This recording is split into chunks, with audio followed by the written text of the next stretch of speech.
Hi friends, welcome to my channel. ఇప్పుడు నేను చదివి వినిపించబోయే చందమామ కథ పేరు సూక్ష్మ బుద్ధి. ఒక ఊళ్ళో జమీందారు వద్ద ఎల్లమ్మ అనే ఆవిడ పరిచారికగా ఉండేది.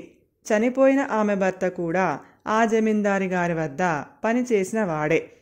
ఎల్లమ్మకు సింగన్న అని ఒక కొడుకు ఉండేవాడు. వాడు తెలివిగలవాడే కానీ వట్టి సోమరి. సింగన్న భవిష్యత్తు గురించి ఎల్లమ్మకు విచారం పట్టుకుంది.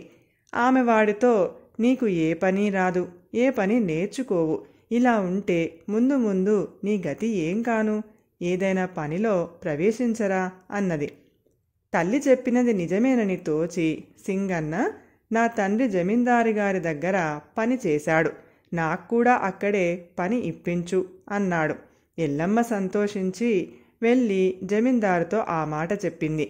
జమీందారు సింగన్నను పనిలో పెట్టుకోవటానికి ఒప్పుకుంటూ, వాడికి ఏ పని రాదంటున్నావు, అయినా నిన్ను గురించి నీ భర్త గురించి వాడికి ఏదో పని ఇస్తాను, వాడిని తీసుకురా అన్నాడు.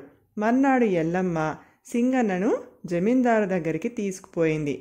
జమీందారు వాడితో, నువ్వు ప్రస్తుతం మా గేదెలను కాస్తూ ఉండు, జాగ్రత్త సుమా, గేదె ఖరీదు 500, ఒక గేదె తప్పిపోయింది అంటే 500 వసూలు చేస్తాను అన్నాడు. గేదె ఖరీదు అంత ఉండదు, కానీ అలా అంటేనే గాని తన కొడుక్కు పని మీద శ్రద్ధ ఉండదని జమీందారు ఆ మాట అన్నట్టు అర్థం చేసుకుంది ఎల్లమ్మ.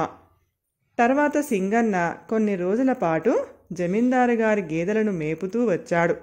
కానీ వాడికి ఆ పని ఏమాత్రము నచ్చలేదు. వాడికి కొంత చదువు, లెక్కలు వచ్చును. అందుచేత జమీందారు గారు వాడికి ఇంతకన్నా కాస్త మంచి పని ఇయ్యవచ్చు, కాని తాను ఇంతకన్నా తెలివైన పని చెయ్యగలడని జమీందారు గారికి ఎలాగైనా తెలియబర్చాలి. అందుకు వాడొక ఆలోచన చేశాడు.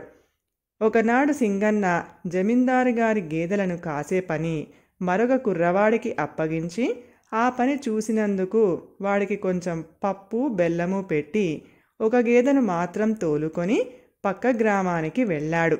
దాని వీపు మీద ₹1 గేదె, కొనదలిచిన వారు సాయంత్రం మైదానానికి రావచ్చు అని శుద్ధ ముక్కతో రాసి గేదెతో సహా మైదానం చేరాడు.